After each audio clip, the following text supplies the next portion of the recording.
Following program are pre-recorded. Talk of the Town on Super Talk 1270. Super Talk 1270, you're tuned to Talk of the Town. I'm Steve Bachman along with Lori Hintz from Beck News. You go to becktv.plus, follow all things Summit Carbon Solutions, proposed CO2 pipeline, and a lot of other stories because Lori was voted best of the best TV personality. So congratulations for that. Thank you. Great honor. Beck kind of did a little haul as well, too. Well, for the fourth year in a row. Yeah, 4 years now? 4 years now. 4 years in a row. The last 4 years, Beck has been named best of the best TV station, local TV station. Mm-hmm. That's pretty cool. Yeah, it is. You know, I bring a lot of that back to the reporting and the ability to get in depth on stories, and that's something that a lot of the mainstream media and the major networks just they don't have time to do, and they don't have the latitude to spend the time digging into something and getting all the information for the public. It's kind of a different culture at Beck, Steve. The difference is, rather than being a money-making operation, we are a cooperative that believes in service. So it's a service to the community mindset that it makes us so different. Not chasing the dollar. So that I say that a lot.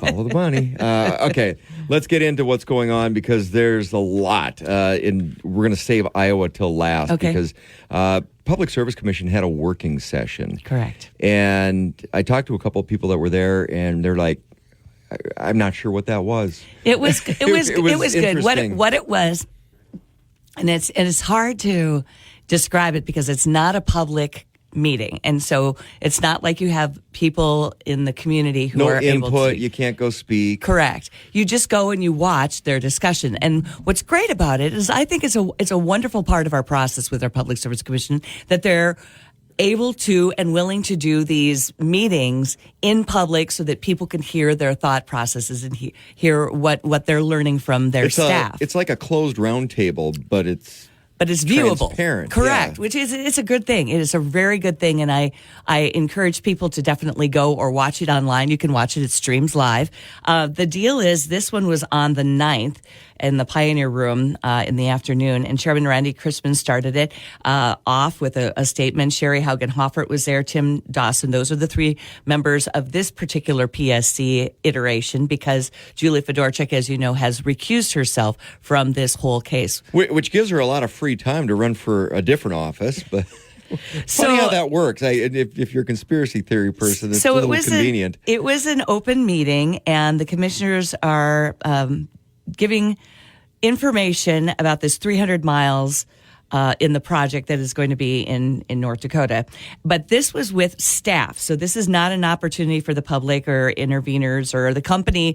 They were none of which were allowed to weigh in. So we had Victor Shook and then Council Zach Pelham for the PSC. And those staff members then briefed the people in the PSC of some of their questions, and they had topics that they talked about. They talked about foreign investment, and they had done some digging on that. What did they find? Well, they found that... Are we going to get to that? They clarified that Century Code 47-01-09 means that they do not have jurisdiction over ownership of land. So their area of expertise on the PSC does not encompass finding out whether or not that's not their purview. Okay, this is a loophole that needs to be closed, in my opinion. Wasn't there a bill about foreign investment and who owns things in North Dakota? In Century Code, but when requested by city council or county commissions, they can request an investigation of a foreign entity. So what we learned is that the city and the county are the ones who have the jurisdiction over projects like this that may be foreign entities. It's not under the PSC. It's under Century Code that it's okay. I'm taking notes here because right? Century Code says, and it's 47-01-09. And so it's kind of this is not our area, but other people can weigh in on this one. The bottom line, the PSC can't call for an investigation, but they made very clear, council made very clear that the Century Code says when it is requested by the city council or county commission, they can request an investigation of foreign entities. So yeah, that was an interesting thing. So most of these topics that the Public Service Commission covered basically said the same thing. This is not our area. We don't have jurisdiction over it. This is not our area. However, when I get to the last one, I'll tell you about it. So another topic, that was the topic of foreign investment. This is road use permits. And this one says pipelines decisions not necessarily automatically superseded since none have yet been filed. They Sherry. Thank you.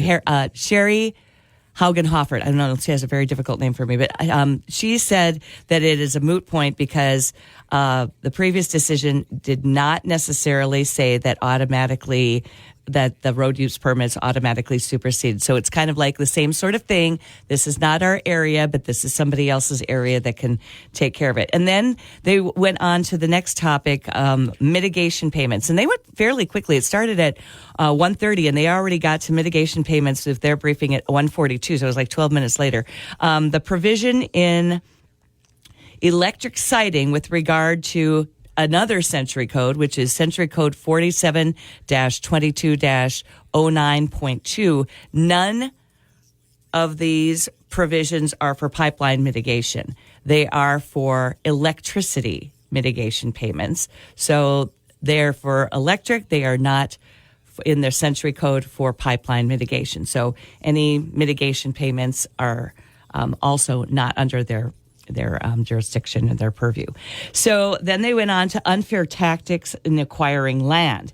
This was the interesting one because Century Code 49-22.1-14 says that if you have 5 landowners who allege harassment or abuse, the way the law is written, it requires 5 or specifically individuals. So you can't go as a group, which was just the landowners lawsuit. But if you go with 5 separate landowners, they can say, this was misrepresented. It was fraudulent, the process. I've talked to way more than 5.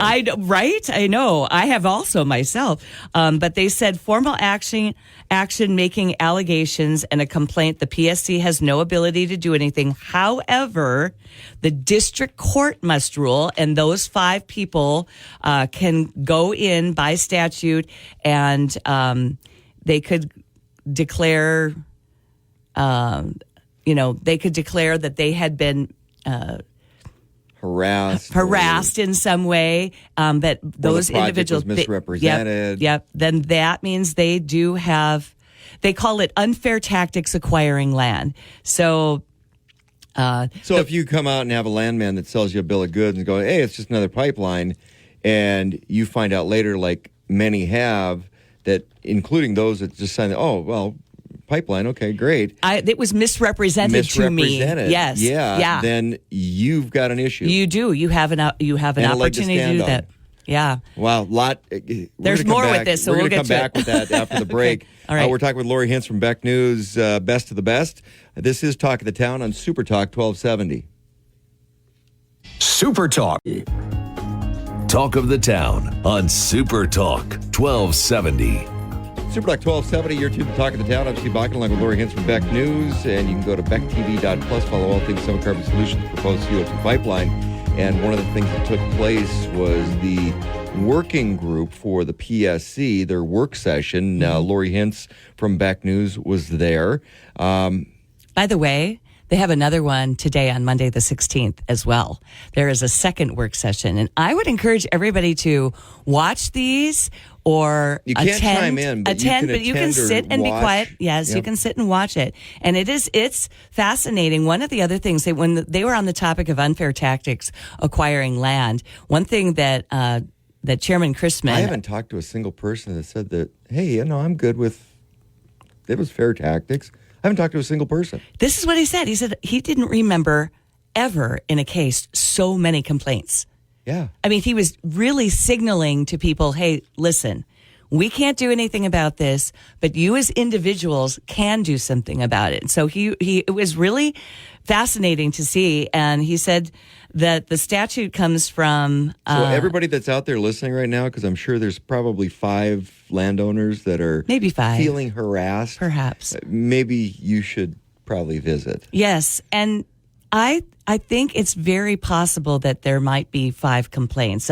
He said he's in all of the cases that they've had in the Public Service Commission, he had just never seen. He doesn't remember so many complaints ever. So is that why you think the Northwest landowners didn't move forward, because it was more as a group and they were bringing up? Because I know there was some different. In poor space was the discussion on a lot of that. I think a lot of these things are technicalities of reading the law. Well, they even said that was a technicality. And that's what I'm saying, is that we as citizens just have to be better about knowing our century code. And it's hard. Not everybody memorizes that. How do you even... But for the sake of North Dakota residents and taxpayers, shouldn't that be the job of our legislators to close those loopholes and make sure that the property owners, the private property owners in North Dakota, the North Dakota citizens, are protected? It sure feels like that whole malign influence by foreign entities thing has been a long-standing loophole. That was a big loophole with the Fufeng project in Grand Forks, on various Senate hearings. They literally said that in hearings that we, actually put on our program on China Conquest Inside Job on Beck. And it is a very common problem with the states, is that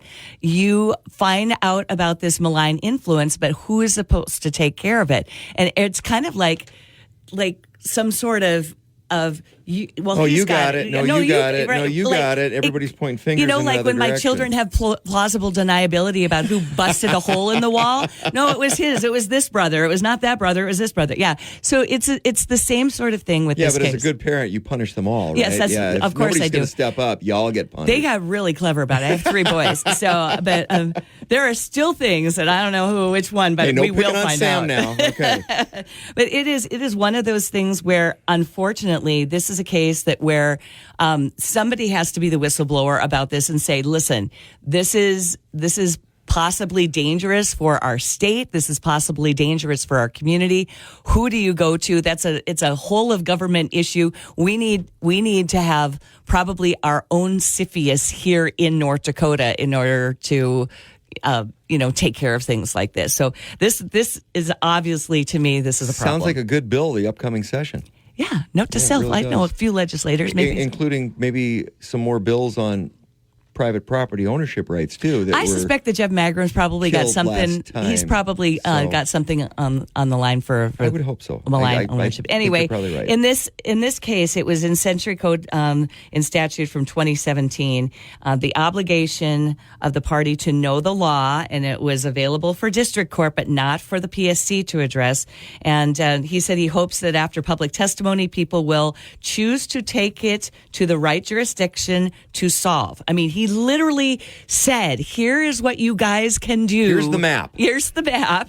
Just make sure you do that. But I can't lead the horse to water, but the horse should know where the water tank is. They asked too. I think it was Zach Pelham who asked if 5 people take it to district court, will it be a jury trial? Somebody asked that. I can't recall who, but I thought that was interesting too. That would be interesting if it goes to a jury trial. And then Sherry Haugen-Hoffert said, yeah, but if it were to go to a jury trial, I could see that getting tied up by their lawyers. Yeah, because change of venue and change of venue and change of venue. And she asked a question. She said, what happens when it comes back after adjudication from the court? The PSC then may revoke or suspend the route for people who filed, those 5 people, and maybe not necessarily anybody else who had filed. So then again, it's going to be a reroute too. So maybe, potentially an appeal hypothetically. That's what she threw out there too. Well, that kind of is a downer after you realize that. But if there are more than 5 people, multiple people who realize that, this was kind of a bait and switch for me. I thought it sounded like a good deal, but the way they presented it to me was not necessarily truthful, then I think that that would be time to start talking to your I haven't talked attorneys. to a single person that said that it was represented that the way that it's played out. So they talked about this part for a long time, and it was about 2:00 in the afternoon. So it was this was the longest discussion. And then they went to another topic about insurance concerns, and it was basically different types of insurance concerns exist. Most concern about landowner liability. Other issues were if it was intentional or accidental damage. The bottom line, they have no baseline for it. What are the companies and the states doing on insurance? And Zach Pelham said easements presumably are in place, and so it will be a contractual issue between the landowner and the company. The bottom line was it's in the company's interest to provide liability insurance, so you have to just trust the company. Yeah, okay. I'm not quite sure how that works out for a lot of folks who may have trusted the company when the landman came around and said, hey, it's just another pipeline. Right. They just said that they are going to meet again for another PSC working group. This one will be not in the afternoon. This will be in the morning, probably shortly after you hear us speak right now.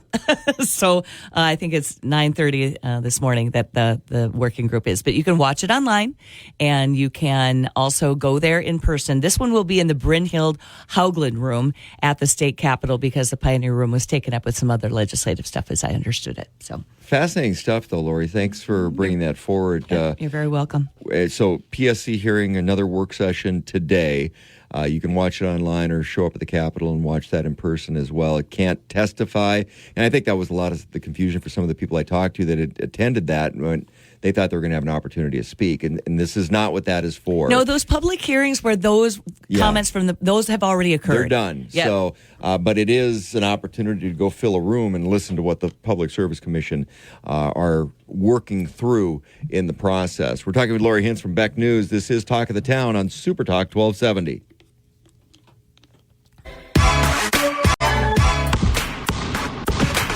NBA action with the Minnesota Timberwolves. Hear the games live on Super Talk 1270. Welcome back to Talk of the Town on Super Talk 1270. Super Talk 1270, you're tuned to Talk of the Town. I'm Steve Black along with Lori Hintz from Beck News. You can go to becktv.plus, follow all things Summit Carbon Solutions, proposed CO2 pipeline. Also, a lot of other stories there as well because hey, Beck's the best of the best. So congratulations to Beck and Lori for being best TV personality as well. And it's because of the investigative reporting, whether it's Fufang or Summit or many of the other stories that they follow. So it really means more too, honestly, because it was the local people who are actually voting. So that's a big deal. So thank you to all of you who took your time out to actually vote for my fabulous TV station and then me personally. Well, and Beck is Burley, Emmons, Kidder County, but those people aren't voting. It's here. It's in the Bismarck Mandan area. So that's where it matters. So kudos again. Thank you. Okay, so let's shift to Iowa because a lot's happened on Iowa. And we were talking, and we've been talking a little bit more and more and more, whether with Jason Spiess or yourself, because what I'm seeing is the media is starting to pay a little bit of attention to what is going on. And that is shifting public opinion. I don't want to give them full credit to the fact because I think they kind of put their head in their sand because maybe they were asked to, or it was misrepresented, or people didn't think it was as big a deal as it is. Well, I think that was pervasive. Yeah. People just didn't think it was that big of a deal. The other side of that, though, too, is, it's a carbon sequestration project or a carbon... Well, the first thing people hear is Steve, that it's a pipeline. And we're totally good with that mindset here. And so that's the... Locally. Correct. But and I'm looking bigger picture right now because these carbon projects, we need that for the environment because it's the Green New Deal and carbon. So we're not going to talk about that and put it in a bad light. And I think that is a legitimate point of contention when it comes to why this didn't have coverage from the mainstream media and the press. Now, as people are being more and more vocal, and on the local level, it's really started on the local level, you're seeing more and more people pushing back to the point where your local media, which trickles out, has to pay attention. Right. I'm also seeing, though, this pushback on the CO2 agenda of I'm going to call it environmentalism loosely, but the Green New Deal, which you can break that green agenda into different pieces. The flavor of the month has been CO2. Mm-hmm. There's starting to be a shift on that because of some other factors where I'm seeing, with AI, we need the energy. And wind turbines and solar farms can't supply that. And we're going to make more money over there than we would make here. So we need fossil fuel, or like I call traditional energy source. So that pushback I'm getting, it's kind of twofold. I'm seeing nationally and internationally less of a push against CO2 and, maybe that's not so bad. So there's an erosion taking place for a different agenda, but it's still an agenda. So that leads into a poll that just came out. Right. So a new survey from an anti-pipeline group called Bold Alliance. Now, remember, it's an anti-pipeline group, not necessarily an anti-summit pipeline group. Correct. This is an anti-pipeline group. Because again, this strange bedfellows thing. Right. This first story comes from KGAN, which is a Cedar Rapids, Iowa station. And it says, as Election Day draws closer, about 2,000 registered voters in the Midwest surveyed through Bold Alliance, which is this group that we're talking about, say that and my voice has been like this since the smoke. Thank you, Canada. Thank you, Canada. So Can we sequester Canada's smoke? Maybe yes. Anyway, sorry about that. I wonder how much CO2 that's putting off. I know, right? Think about that. Yeah. But anyway, 2,000 registered voters in the Midwest surveyed say they are against eminent domain for private projects. However, nearly every Iowan who responded to the Bold Alliance survey, about 94%, agree it's a serious concern if corporations are allowed to seize people's private property to build carbon capture and storage projects. So 94% in Iowa. Then in North Dakota specifically, and this is from Public News Service, which is an independent member-supported news organization providing news in the public interest through a network of independent state news wires. But Public News Service says in North Dakota specifically, 90% of survey respondents called it a, quote, serious concern if, quote, corporations are allowed to seize people's private property to build carbon capture and storage projects, end quote. So Summit insists that its goal is to secure 100% voluntary easements agreements, but it could not rule out pursuing practices such as eminent domain as landowner negotiations continue. Zach Cassidy. And that comes back to the common carrier status. Right. And which is debunked already in Iowa. But Zach Cassidy, pipeline organizer for DRC, the Dakota Resource Council here locally, said more broadly, the survey revealed an interesting dynamic. He said, quote, the fact of the matter is here in North Dakota, most policymakers have supported this pipeline, but most voters have not. And we saw that in South Dakota, too, because that backlash at their primary and now the referral that's going on to the ballot, same scenario as we have here in North Dakota, just they have a mechanism by which to fight it. Right. Now, we've talked about Iowa's view. We've talked about North Dakota's view. South Dakota Public Broadcasting put out their article, which says the poll was conducted by Bold Research and surveyed registered voters across 6 Midwestern states. So they included Illinois in this one. Its findings showed 81% opposition to the use of eminent domain for privately owned pipeline projects. Now, Emma Schmidt is organizing director for the Bold Alliance people, an anti-pipeline organization, an anti-pipeline, all-pipeline organization. She says this poll suggests deep opposition. It crosses partisan and Democratic lines, she said. We did find voters with the highest level of awareness of eminent domain also showed the strongest level of opposition toward eminent domain for private use. 3 bills were passed during the last state legislative session in South Dakota to regulate carbon pipelines. However, one bill, which is SB 201, we've talked about it at pretty great length here. The Landowner Bill of Rights. Correct, in air quotes. Yeah. Known as the Landowner Bill of Rights, hasn't escaped criticism from pipeline opponents. That includes Chase Jensen from Dakota Rural Action in South Dakota. He says 65% of South Dakotans were found to oppose a new law passed by our legislature. So when they're doing their polling, 65% of South Dakotans opposed the new law and successfully referred the ballot in November by a group opposed to these projects. He said the bill was intentionally mistitled as a landowner's Bill of Rights, although we know it's truly a Summit Pipeline Bill of Rights. I thought that was quite a quote. Jensen said he's confident that the bill won't survive the upcoming vote. The fact we have the bill on the ballot now and 65% of South Dakotans opposed to what it will do speaks volumes to how the vote will go in November, he said. That bill is now listed as Referred Law 21. So if you look it up, you can say Referred Law 21 and find it and see what it says. I thought that was a really interesting quote, that it's a Summit Bill of Rights. So that's interesting. But my takeaway from this is... There's a disconnect between the people and the legislators. There's a disconnect, for one, but despite not being out in the mainstream media, people are paying attention locally, and that's what matters. And they're being loud, and their voices are finally being heard. And that matters, because why should we have to go through that process in the first place? Their voices should be heard in the first place. Agreed. Lori Hintz from Beck News. This is Talk of the Town on Super Talk 1270. Super Talk. Talk of the Town on Super Talk 1270.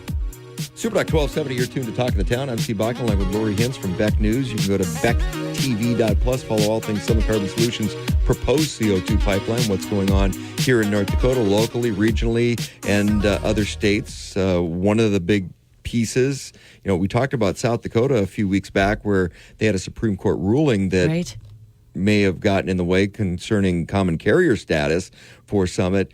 Iowa now... The weird part about this is you take a look at the politics involved behind this. With I believe Governor Kristi Noem of South Dakota, her son-in-law is a representative or lobbyist or attorney for Summit. And that is just the tip of the iceberg. Iowa is even worse. Yeah, Bransted's and there's when a you whole... take a look at the litany of, this spouse or this child or in-law, it is beyond dirty politics, and again, follow the money. Well, a lot of the donations were coming from the Summit folks they have built in Iowa the tentacles into politics like no other. They are connected to every politician through dollars, donation time for elections, and now there's some Republican legislators in Iowa that are like, wait a minute, this isn't working, because maybe they saw what happened in South Dakota. That's exactly, in fact, this is... And a lot of Republican legislators in South Dakota that didn't make it through the primary because of Summit. They're interconnecting these two things, and you're right. So you can follow the money all you want, but if you're not elected or electable, the money doesn't matter. I'm not going to say it was a bloodbath, but there was a very big bloodletting in South Dakota when they had their elections, because those people who were most connected to the Summit pipeline were ousted from office by the people in the I'm curious to see in South Dakota how much carryover there is going to be from,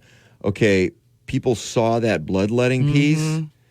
And is that going to... Because not everybody was on the ballot this time around. This is a new era of news gathering. It's a new era because you've got people who are paying attention to what's going on in the states around them. And I don't remember that happening a great deal. I kind of watch with, glee and hilarity watching what's happening in Minnesota and how people are just... leaving like crazy in Minnesota because of their policies. It's funny in Minnesota until they leave and move to Fargo. That's exactly right. And then it's not funny anymore. There was this quad report that came out on the 4th of September by a person named Kennedy Mays. And it says in this article, South Dakota Supreme Court ruled against Summit Carbon Solutions, which has proposed a CO2 pipeline across the Mount Rushmore state. The South Dakota court ruling could directly impact the Iowa case. According to CBS Cedar Falls affiliate KGAN, a similar case is pending at the state's highest court with oral arguments set for October 8th. This quad report story is called Legal Landmines Face CO2 Pipelines. One affects the other. If you've got the hub and the beginning of this whole pipeline in Iowa, and then it goes through South Dakota, and then it goes through Minnesota, and then it gets to North Dakota. Yeah, this is going to affect everything because you can't have a pipeline to nowhere. So you have to have all of those pieces. You know how when tax dollars are paying for it, they could. Yeah, exactly right. So yes, this is the problem facing the developers is familiar to those seeking to build multi-state high voltage electric transmission lines. It says state law says if transportation is a showstopper for carbon capture and storage, that also means deep underground storage won't be part of the carbon reduction equation. So you're right. They are all interconnected. And now Republican lawmakers opposing the Summit Carbon Solutions pipeline said the Iowa Utilities Commission's approval of the project was an attack on, quote, God-given Fifth Amendment rights.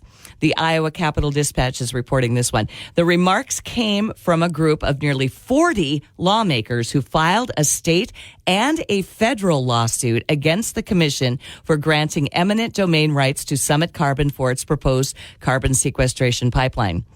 Quote, this is a serious erosion of private property rights that we enjoy as Americans and Iowans under the Constitution, Senator Sandy Salmon said in a Wednesday press conference in Charles City. This was on 9/11 that this happened. This article came out. We could not be more disappointed that the Iowa Utilities Commission, despite what we believe to be overwhelmingly compelling evidence to the contrary, approved the eminent domain authority, Salmon said. The lawsuits filed in Floyd County and the U.S. District Court for the Northern District of Iowa argue the commission's decision had errors in following due process, determining insurance requirements, and applying the laws of eminent domain. The lawsuit argues that the commission did not sufficiently analyze reasons like the existence of a federal tax incentive and a controversial theory of climate change to consider them grounds for eminent domain. Wow. Further, it holds that precise risks associated with the proposed project have not been disclosed, and those who would be affected would not have received sufficient notice. That is a pretty and that's open what a lot of people also have been complaining about locally. Yes. It's like there's no real transparency with the safety protocols. There's no real transparency. That's what I have heard from landowners. They're very concerned about, we're going to build it and then we'll tell you what we're going to do. There's a reason schools have fire drills. Exactly. Because if there's a fire and you don't have a drill and you haven't practiced and you don't know what to do, right, then you don't know what to do and people die. The lawsuit and the lawmakers gathered at the press conference alleged that the project is not for public gain, but for the benefit of the private company. And that one sentence there is kind of the basis. That's the crux of all of this. This is a group of investors using eminent domain to seize people's property for tax credits, said Representative Charlie Thompson. They're trying to legalize theft. Yeah. I want to come back to the one piece in there that, for me, that's the non-starter. And at that point, it's all done. The Fifth Amendment of the Constitution. And people think, plead the Fifth. People are familiar with plead the Fifth, okay? Mm-hmm. The right not to incriminate yourself. Right. But there's a lot more to it, and that's actually probably the lesser. Because the Fifth Amendment provides that people be protected from the government abusing its power. Period. Now, it's pretty clear. Not incriminating yourself is part of that, but the government not abusing its power. That is the Fifth Amendment. People don't always realize that, but that is the Fifth Amendment. That is the protection for the government not to come in eminent domain for a private project, or the government not to go, we're going to make tax credits off this, or, hey, this big company that are donors are in our best interest because they want their project through. We will definitely be watching this lawsuit, and this lawsuit going to district court is very interesting too. They're not only just messing around with the state level at this point. They're going to the federal and the next level up. So we will be keeping our eyes on that one, Steve. As always, if you want to follow all things Summit Carbon Solutions, proposed CO2 pipeline, just follow Beck News, best of the best. Lori, where's the website? The website is becktv.plus. We have an app that you can go to, or you can go to beck.tv, or, if you even just look online, BEK, by the way, there is no C. BEK stands for, as you mentioned earlier, thank you for doing that. Bismarck, Burley, Emmons, and Kidder counties. Yeah, our cooperative is a 72-year-old cooperative, and we do broadcasting with no overlords. We have our own network, which is an amazing and wonderful thing. So you get good news and unfiltered news, and I like the unfiltered BeckNews.com, Beck TV, BeckTV.plus. Lori, as always, thanks for keeping on what's going on with Summit Carbon Solutions. Don't forget the Public Service Commission working, probably going on right now, but it's for this morning, their working session. You can follow that online or show up at the Capitol. This is Talk of the Town on Super Talk 1270. Talk of the Town, weekday mornings starting at 9 on Super Talk 1270 and the free Super Talk 1270 mobile app.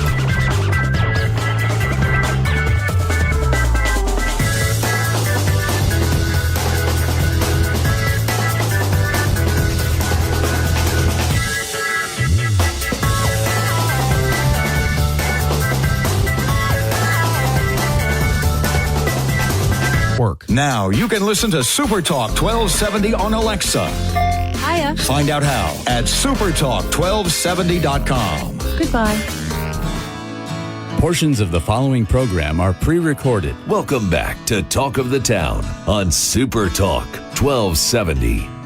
Super Talk 1270, you're tuned to Talk of the Town. I'm Steve Bakken, a very, very special guest with us. He's retiring, so I guess we have to have him. And I'll call him a friend. Known him for quite a while. Is my tenure as mayor. Got to really know you a little bit more, and especially going through COVID. A lot of the things that the Guard was able to do in support of communities and municipalities and local government. I want to say thank you for all of that and for all of your service. General Dorman joining us. General Dorman, pleasure having you in today. Well, thanks, Steve. Appreciate and more than happy to call you a friend. We have been through a lot over the years. Appreciate your time as mayor, but just your ongoing support to the National Guard is very much appreciated. Well, thank you for that. And, I do want to get in a little bit here about some of the projects, but for those that may not know your background, because being commander for the National Guard for a state like North Dakota, where we have such a commitment to service, and you take a look at the numbers of who's serving in North Dakota, and we're the highest state when it comes to per capita of service and kicking back in, because it is about giving back. That's what really the Guard does. It gives back to the state. Well, we're number one. The Guard's number one in per capita market share, but we got a lot of work to do there yet to maintain the all-volunteer force. I mean, every year, only 300 to 500 high school kids join the military. Now, 65, 70% of them are joining the National Guard. That's good news for us. That's good news for our communities. But we got to expose more young people to the opportunities within the National Guard. And that's what it's about, is the opportunities. Exactly. And that's... I know you've been on our ESGR boss lift or our civic leader days. We'll go up to Camp Grafton, show everybody what it is we do. But the most impactful thing is when school counselors and others can meet young soldiers and airmen, hear their story and what they do and why they do it. I always say every generation is different, but the one thing that's never gone out of style is being on a winning team. Whether it's Class B basketball or football, high school football, volleyball, you name it, everybody wants to be on a winning team. And in the National Guard, we got a great team. We got great leadership up and down the line. And you get the opportunity to give back to your community. And that's very impactful. And again, I don't care what generation you're from, Gen Z, baby boomer, although we're all gone. But people want to be on a winning team. They want to have purpose in their life. They want to give back, and the National Guard can provide that opportunity. Okay, walk us through your path to where you are today, because you've got your retirement, new commander coming in. But where did you start? Well, it's 41 years, Steve. Can you remember that far back? I don't know if we want to go to the beginning, but no, actually, I mean, for me, my service in the military, Might have gone all the way back to Arlington, Minnesota, where you would still have a tank and a plane on the stick right outside the elementary school. These days, people might frown on that, but just growing up in a small town, seeing World War II vets and Korean vets at church. My cousin went in, got drafted, had to go to Vietnam. And then I worked at a Boy Scout camp for 6 years, and two of my best friends in the world, one was going through ROTC to join the Army to be a Special Forces guy, and the other one was going to the Air Force to be a pilot. And the more I heard their stories, the more I hung out with them, I was like, this is something I got to try. So I was at Mankato State, decided to join ROTC. When that was complete, the job market was not that good, so I just went on active duty for a job. But then really fell in love with, again, being on a small team, working together to get things done. And then typical lieutenant in Germany, I bought a new car, I bought all kinds of stuff. I had no money at the end of my 3 years in Germany. So I stayed in 3 more years. They sent me to Okinawa. I'm like, seriously, why do I got to go there? And they said, well, you asked for it in college. And I'm like, well, I was just making stuff up in college. I didn't really want to go to Okinawa, but went there, again, working with small teams, getting things done. And what I found out is I was an infantryman, and then I was in a Special Forces battalion, and I liked being out in the field. I like getting out from behind the desk and doing hard things. And I thought, my time doing hard things in the military is probably over. Decided to get out and go to the law school, which I did at UND. A classmate of mine was in the Guard. He said, hey, we got an opening for a captain in Valley City. Do you want to come join us? I did. It was a rough start at first, but I've never left since joining the Guard back in 1990. Interesting path. It's funny because growing up in Grand Forks, I knew a lot of guys out at the air base, and it's amazing how well they're capable of spending money. Yeah. Yeah, they when you're not a homeowner, you tend to invest more in cars, cars and motorcycles. That's kind of a military thing. Girls, yeah, I wasn't charming enough for that. Okay, so you're in Valley City, and that's really kind of the start for your National Guard career, right. And I think there's a little luck, there's a little opportunity, because the way the Guard's set up, you have to have the slots. And I've got a friend that just had to out-process because he had to change roles because there wasn't a slot for him in the Air Guard. So timing is everything. So the pathway, did you know that you wanted to move up the rank or am I going to be in private practice? Again, more decisions. Right. Well, so when I came to North Dakota, I was an infantryman for a while. Then I was a Signal Corps communications officer. I looked around the state. Everybody's an engineer. So I went to the engineer school to get qualified as a combat engineer, figuring that would be the best opportunity to have some options. But, the neat thing about the Guard is everybody knows you, and you're not going to get typecast or pigeonholed in a particular thing, because the path I took to this position is a bit unusual. In my career, I spent 5 years as a JAG officer, and you rarely get command as a JAG officer. You just work in your specialty for your entire career. But I was a combat engineer, then I was a JAG officer, and that's when I came back to work full-time for the National Guard. And when I came back full-time, I came on full-time in Bismarck, put the uniform on every day again. I'm like, I think this is where I belong. And I always tell folks, just do what you need to do to compete for the next opportunity. Doesn't mean you're going to get it. Like you said, sometimes it's timing. We've had some very good people retire out one rank lower than they probably could have been, but the timing wasn't right. But it's about timing. It's about preparing yourself. I said, if you're prepared, you can at least compete. They might say no, but you're not going to get in the arena if you don't do what you need to do. We're up against the clock, and that's a great place to take a break because I want to come back and talk about the preparedness and the competing, that aspect that maybe a lot of people don't realize when it comes to Guard service.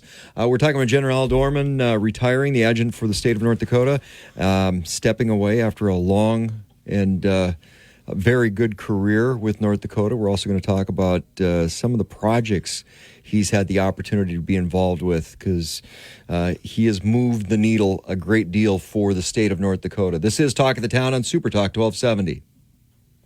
Super Talk. Talk of the Town on Super Talk 1270. Super Talk 1270, you're tuned to Talk of the Town. I'm Steve Bakken along with General Al Dorman, Commander North Dakota National Guard. And we were talking a little bit about the preparedness for following a path and getting to the next level.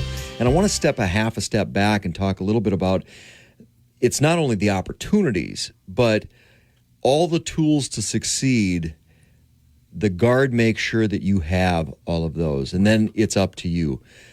Talk a little bit about the preparedness side, because when I talk to military members, whether active duty or other reserves or guards from other states compared to North Dakota seems a little different. It seems like we have incredibly well-rounded military members that are providing service for the state. Is that by happenstance, or is that part of the plan that everybody needs to get the tools they need to succeed? Well, it's very deliberate efforts to make sure that our people are prioritized each and every day. I don't want to get this wrong, but there's a saying that you man equipment. We don't man equipment, we equip people. Everything we do, we got fancy helicopters, we got all kinds of gadgets to get the job done better. But at the end of the day, if you don't have trained and ready people to operate that equipment, you're not going to get the mission done. So there's a priority on making sure we're taking care of our people. Very deliberate processes in their career development with feedback to them so they understand what it takes to reach their full potential. And full potential is not the same for everyone. But when you identify those that need to be squad leaders, platoon sergeants, first sergeants, company commanders, battalion commanders, making sure that they know the path it takes to get there, both with their required federal training, which everybody goes through, and then what they can do through the state or through the organization to make sure they're prepared for whatever comes next. And again, as I said before, always prepare yourself for the next opportunity. You don't know when it's going to present itself. I can tell you, just about every job I've had, going into it, I'm like, somebody made a horrible mistake. I am not prepared for whatever's next. But that's how you grow leaders, especially in the military. It's challenging them. It's making them do things that scare them because that's how you learn the most. So, well, it's funny because I was just listening to it. Back in the day, I used to work with Colin Coward, and I was just listening to him on his program, and he was just talking about that every job he's ever taken, he was not fully prepared for. And that's what made him better at the job. That little bit of a fear factor, that right. little bit of, okay, a little trepidation, but I have to take that leap of faith knowing that I've got behind me the credentials to be able to do the job. I may not be able to walk into it right away without a little help, but somebody's got that faith in me. Right. I think, thanks. I ride bike a lot. In the wintertime, I ride indoors. I watch podcasts, and I saw a Mike Rowe podcast with Jay Leno on it. And Mike was complimenting Jay on how he interacted with the staff, showed up early, didn't micromanage, left late when everybody's job was done. And Jay said something that just kind of resonated with me. He said, I'm a big fan of low self-esteem. And I went, yeah, I think and Mike Rowe even said, yeah, absolutely. But Jay's point was, you don't go in thinking you know everything, and you empower people to get the job done. And if you have that relationship of trust between you and the folks you're working with, you can get great things done. Because at my level, do I know everything every one of my soldiers and airmen do? Absolutely not. I could not, man equipment. I couldn't do some of the computer gizmo stuff that our guys can do. But you make sure that you're humble, that you're curious about what you don't know. So you go after that and try to get smarter. But again, most importantly, empower your people to get the job done. And if you give them that, they'll amaze you every time. I always look at anytime I do an interview, it's about an educational opportunity and what do people not know? And one of the things I think a lot of people who do not serve may not know that there is that federal component with the North Dakota National Guard, and there's the state component of the North Dakota National Guard. Because you mentioned the federal training and the state training. Explain the difference between those a little bit. Well, we're mainly federally funded, and we have to meet the same standards that an active duty Air Force or Army unit is required to meet. But we also have this state mission. So when we're in our state status, which is anytime we're back here in North Dakota, the governor is the commander-in-chief, and we're available to the governor for emergency response. And you see that almost every single year, whether it's a small fire, flood, whether it's a pandemic or a protest. I grew up in the Red River Valley. It's right. like, okay, when's the guard showing up? Because we got flooding. And that's an incredible resource for a governor to have, because you have these trained and ready units with organic leadership. You have all this equipment. So when you need to respond to a flood, it's there. And our folks are amazing, because we don't train a lot for state missions. We just do our federal training. But, the federal training on sling loading a Jeep allows you to then put a bucket underneath a helicopter, fill it up with water, and put out a fire. Or put a 1-ton sandbag underneath the helicopter and plug a levee that is about to fail. So it's federal and it's state.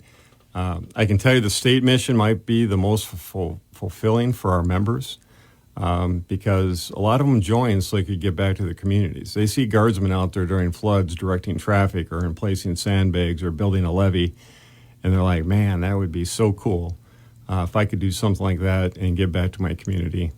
And they get just great feedback from our citizens. I remember during the pandemic, a young soldier was helping out with drive-through testing, and I pulled up, and the seatbelt was over my rank, and I rolled down the window. I said, "How you doing?" He said, "Pretty good, buddy."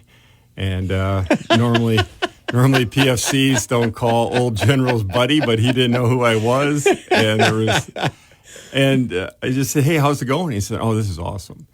And he said, "I've probably gotten told thank you for your service 50 times already this morning." So again, back to being on a winning team, being appreciated, having a purpose. We can provide that in the National Guard. It's like that TV show, Undercover Boss. Yeah.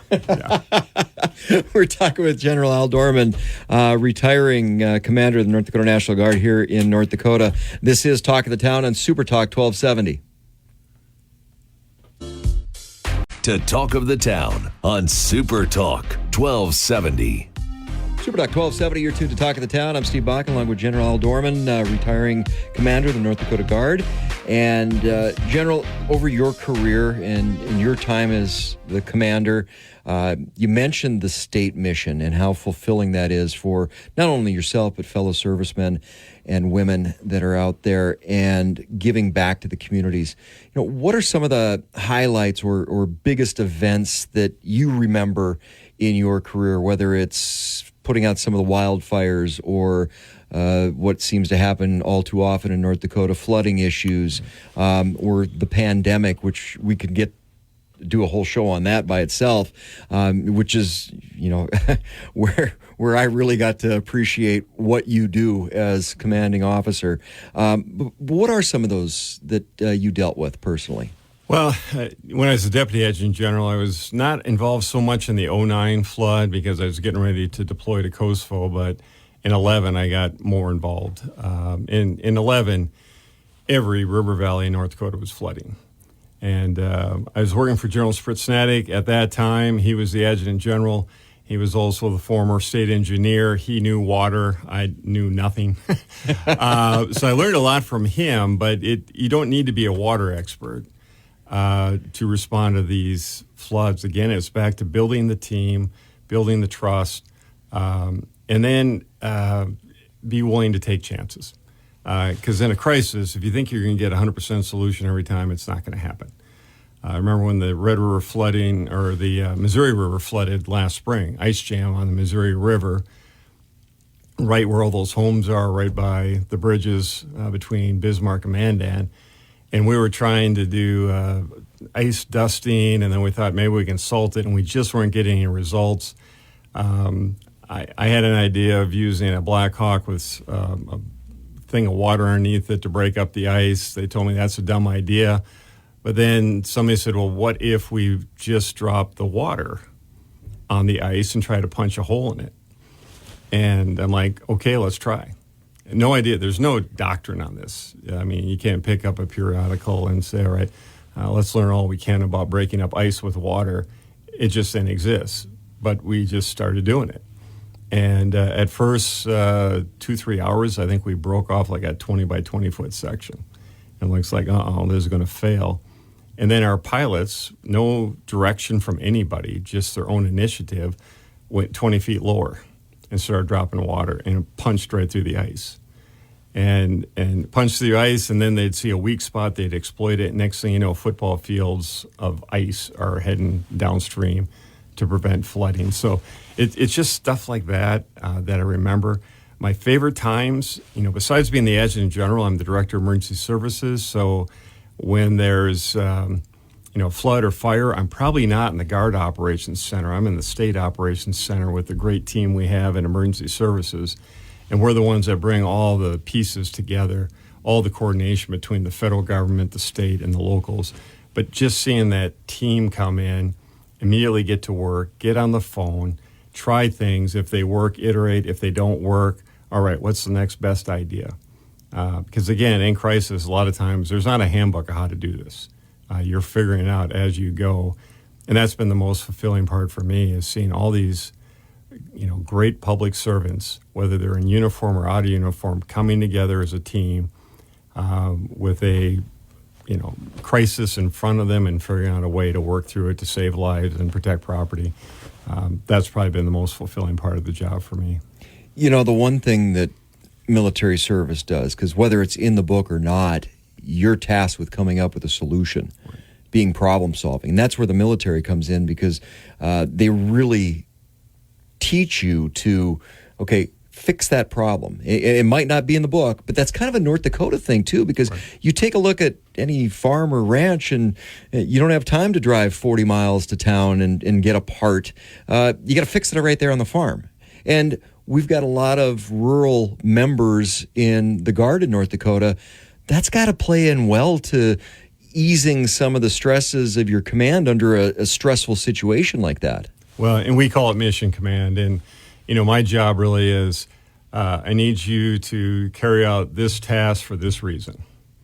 And if I have some great insight on how to get it done, I will share that too. But sometimes it's like, actually, you guys know this work better than I do. So I need to shore up this levee by this time. And they go to work.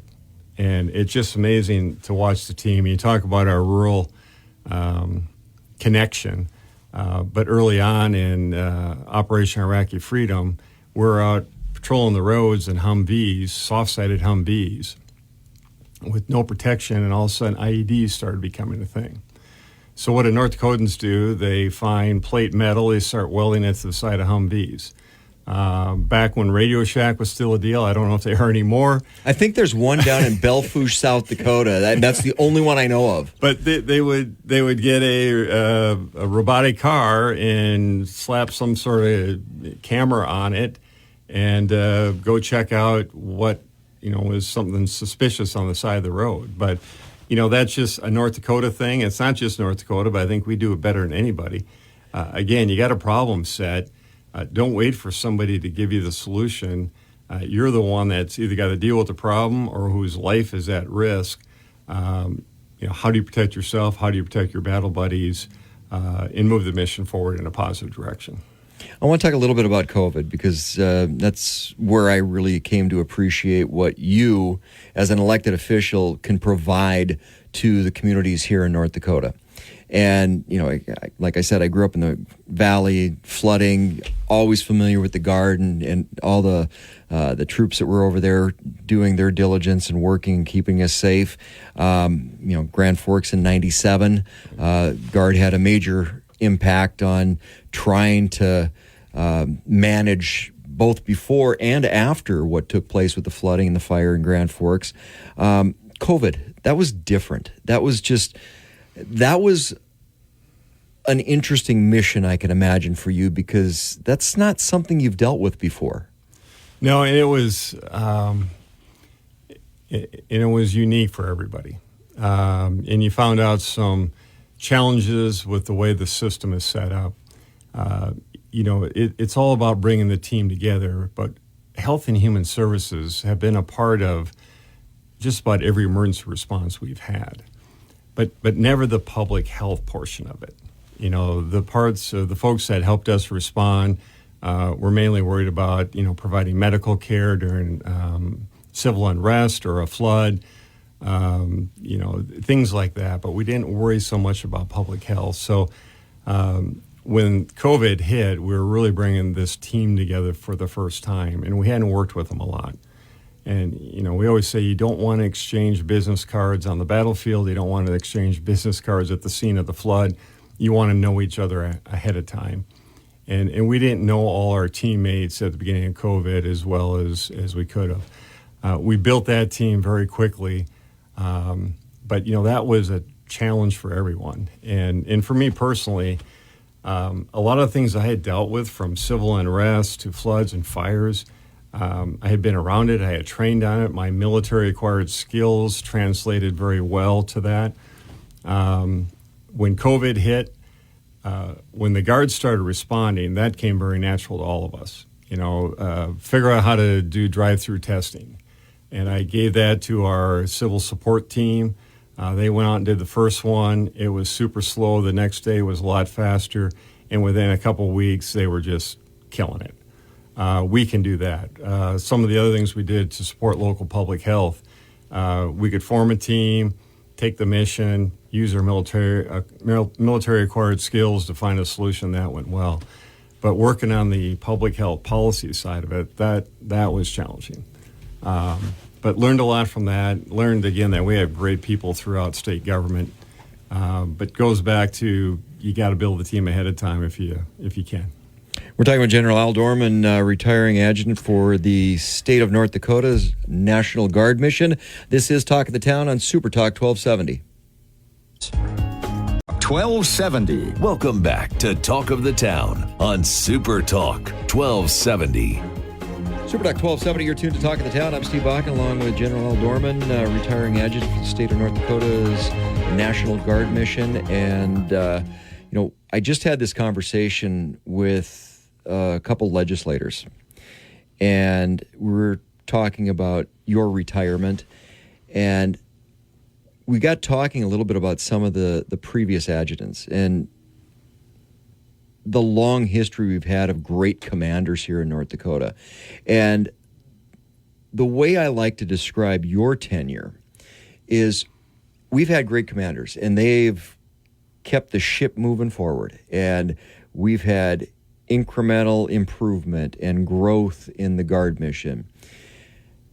But where you came in, look at the projects. And I was telling these legislators, it's like, look at the heavy lifts, the projects that General Dorman has picked up, drug across the finish line, and still some coming across the finish line.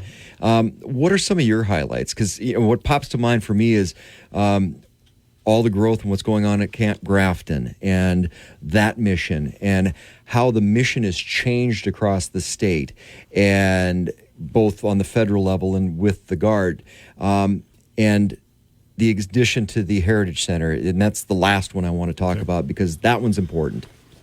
Yeah, and you mentioned Camp Grafton, but we've really made, and by we, I mean the state of North Dakota, with our legislators supporting us, and our governor has been a great supporter of all our projects. But, I don't like to talk about things. I know you don't. Because we've talked about having a multi-purpose machine gun range at Camp Grafton South for 30 or 40 years. it's a heavy lift. To get additional or an interest in additional 6,000 acres of land to put in a machine gun range, dealing with a whole bunch of families that farm and ranch down that area is not easy. But the point I've always made is talking's not going to get it done. It may not get done in 1 biennium or 2 bienniums, in the range 3 bienniums. But you're never going to get to the finish line if you don't start. So we started that process. And I can tell you the first town hall I had, and I forgot what town it was, I mean, they were loaded for bear. They thought it was the government coming to steal their land. And I'm like, no, we're just looking for interest in land. We will pay fair market value for whatever we need. At Camp Grafton South, we leave probably 95% of the land we own back in production. We rent it to farmers and ranchers for them to work the land. But the initial narrative is the government's coming to steal your land. Well, my team lined up like 5 town halls for me, and I'm like, you got to be kidding! I got to do 5 town halls to sell this project. Because I know how much you love public speaking. Yeah. But it turns out we needed 5 town halls. Yeah. And it went from the Stockmen's Association, a lot of landowners opposing us, to maybe not outright support, but no opposition by the time we finally got it to the legislature. And now we're, 6 years down the road. We have the money we need to get the project completed. We've got the range laid in already. We're danger close to getting the interest in the property we need to build that range. And this is now with total cooperation from county officials, with landowners, with the Stockmen's Association. But it takes a lot of work. But I'm so proud of the team because they got a lot more hours into this than I do. But again, if you don't start something, you're never going to finish it. We've done some other expansion up at camp with the support of the legislature. New fitness center, a new dormitory. I'm pleased that we're able to invest in that facility. It really is a gem in North Dakota. And Steve, I know you've been there, and there's a lot of North Dakotans that haven't. And when you get behind the wire and see what we do there to train young men and women in their military occupational specialty, to give them the right facilities they need to hone those skills. And again, as I said before, when you get a chance to meet them and hear their story, really an impressive group of folks that we got in the National Guard. One of the other things, too, is some improvements out at Frame Barracks. And I know you've been working very strongly with state radio to try to get everything on the same page, because from a logistical standpoint, if you think about the military, what they're really good at is you're a logistical company. You move things. Right. You move a lot of things. And when state radio started having some discussions about, okay, we need to be across the entire state, you've been a lot of impetus behind the scenes with that. Well, and we're not across the entire state, and even under the law. Not yet. There's some places where under the law we can't even take over. So we're at 26 counties we dispatch for. We dispatch for all state and federal resources that are out there. Have a great relationship with the other public service answering points. I mean, there's one right down the road in Bismarck. But, I kind of see our role as big brother, especially with some of the smaller counties, to make sure that we provide the best level of service. And I got to thank those dispatchers. That's a hard job. Yeah. I mean, you can be sitting there kind of bored, and next thing you know, you're delivering a baby out in a county road somewhere, or somebody's having the worst day ever, or just had an accident and is hurt. And you got to stay on the radio, make sure the right resources get there to make sure they get the help they need. Just some incredible North Dakotans doing that for us every day. So just coming back to Camp Grafton, because one of the things up at Camp Grafton that you do have is the Military Museum for North Dakota up there. And it's in a room smaller than this studio. It's in a closet. The conversation started taking place, and again, another heavy lift, working very closely with the legislature and state officials. we need something to recognize the military service here in North Dakota. And that's where the discussion of an addition to the Heritage Center came to fruition. Well, and that was another one of those things that we had talked about for years. There used to be a 501c3 charitable organization called the Militia Foundation that had one of its purposes to build a museum. Their other purpose was the Veterans Cemetery.